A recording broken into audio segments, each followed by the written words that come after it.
Something brought you here that you can't quite explain. Not a plan, not a search you remember making. Just a pull toward this, arriving at a moment that feels, if you're honest, a little too well timed to be random.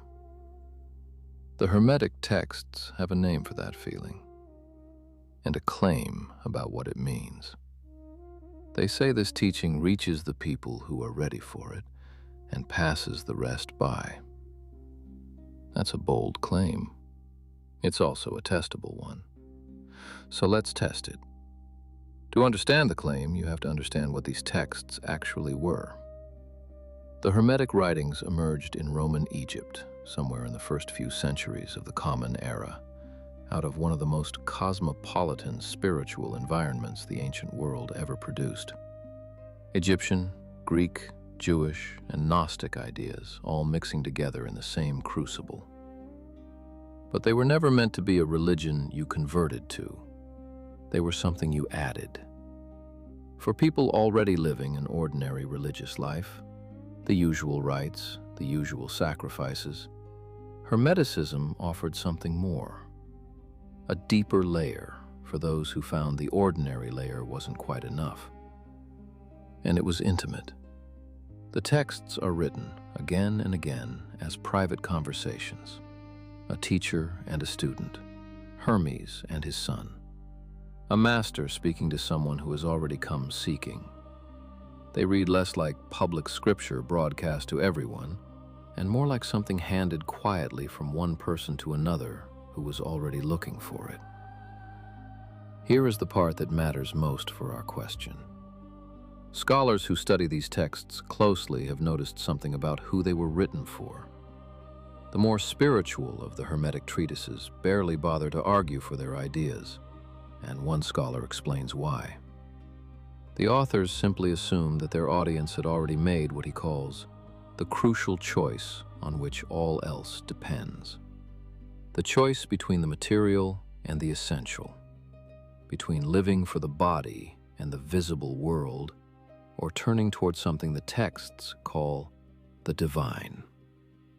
The teaching wasn't trying to convince anyone to make that choice. It was written for people who already had.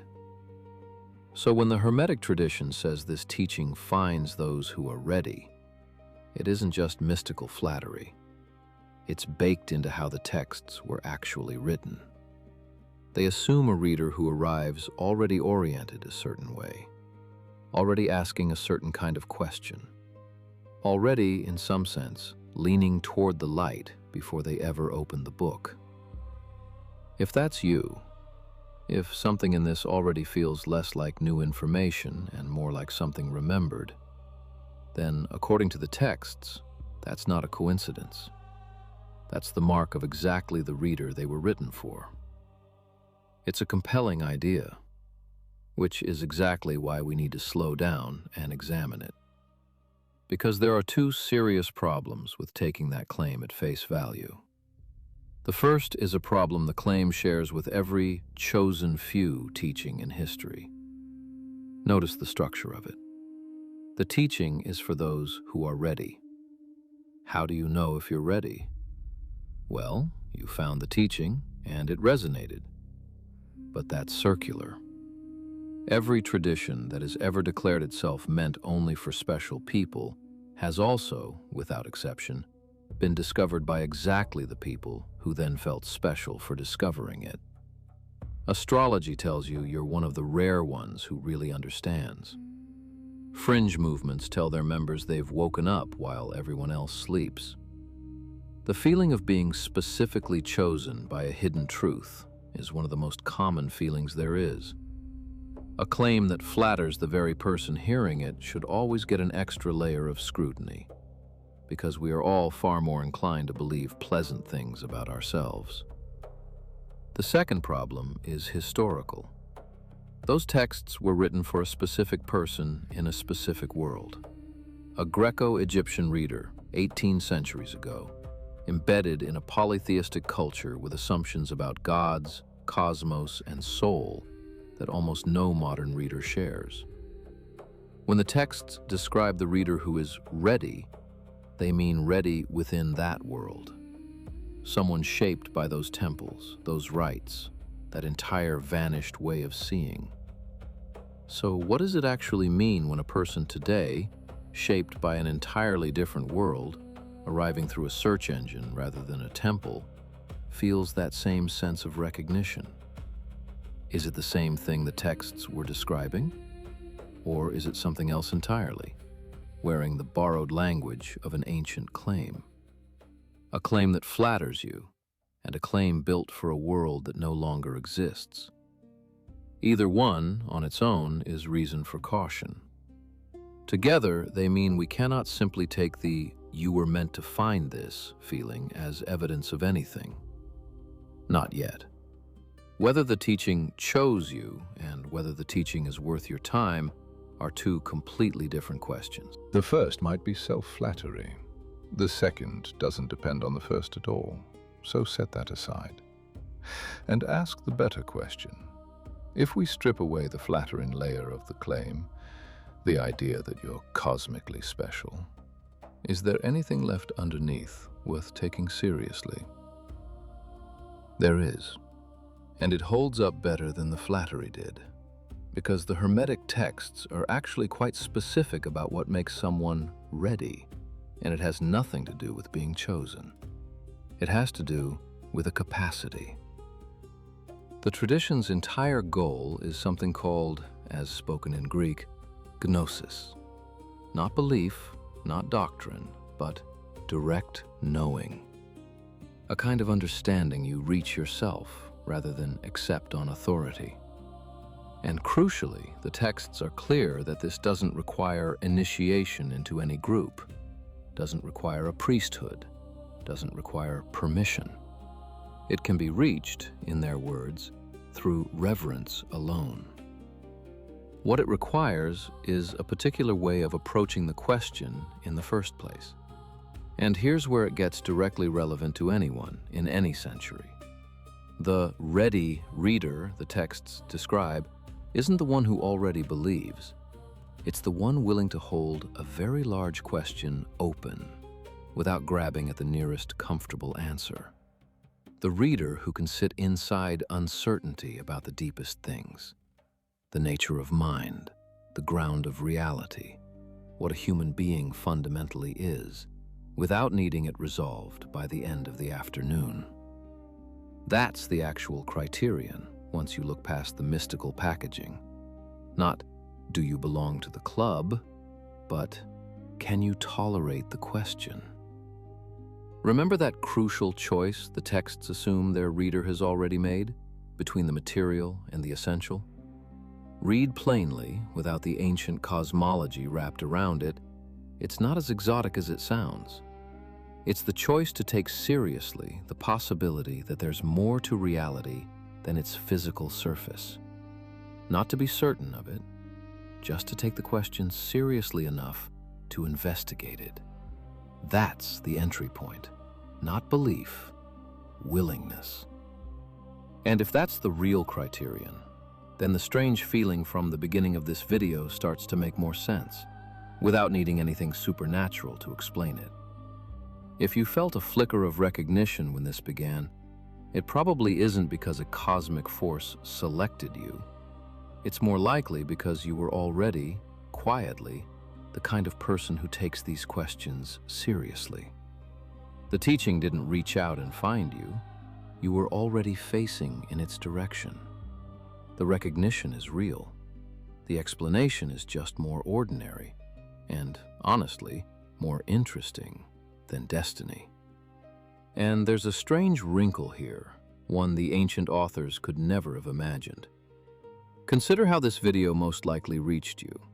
It probably wasn't a temple, and it wasn't a teacher. It was an algorithm, a recommendation system that decided, based on everything you have already watched, already searched, already lingered on, that you specifically were likely to stop and pay attention to this. Think about what that system actually does.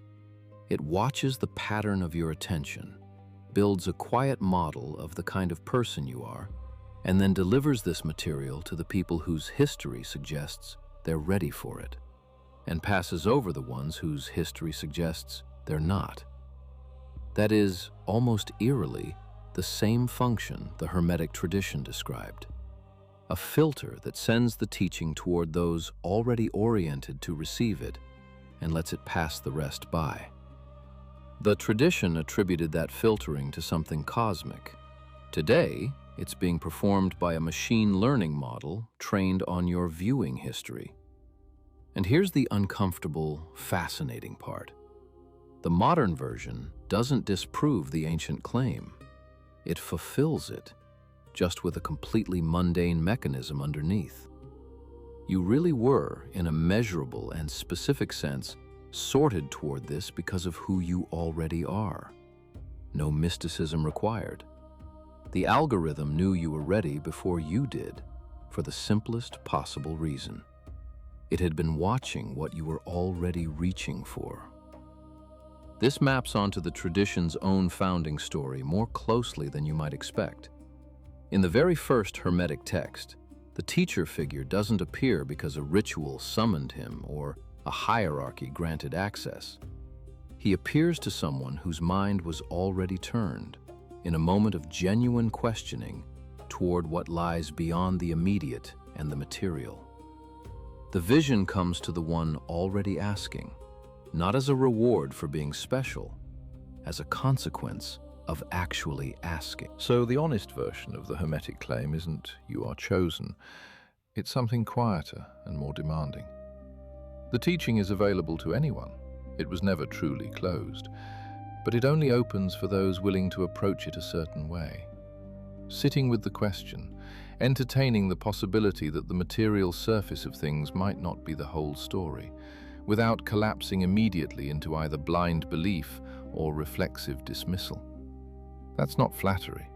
That's a description of a specific, difficult, and genuinely rare posture. And it happens to be the exact posture this channel has tried to take toward every claim it examines. If that posture, genuine inquiry without belief or dismissal, is what you came here for, subscribing is the way to follow it. Every episode takes one claim from this tradition and examines it honestly, wherever it leads.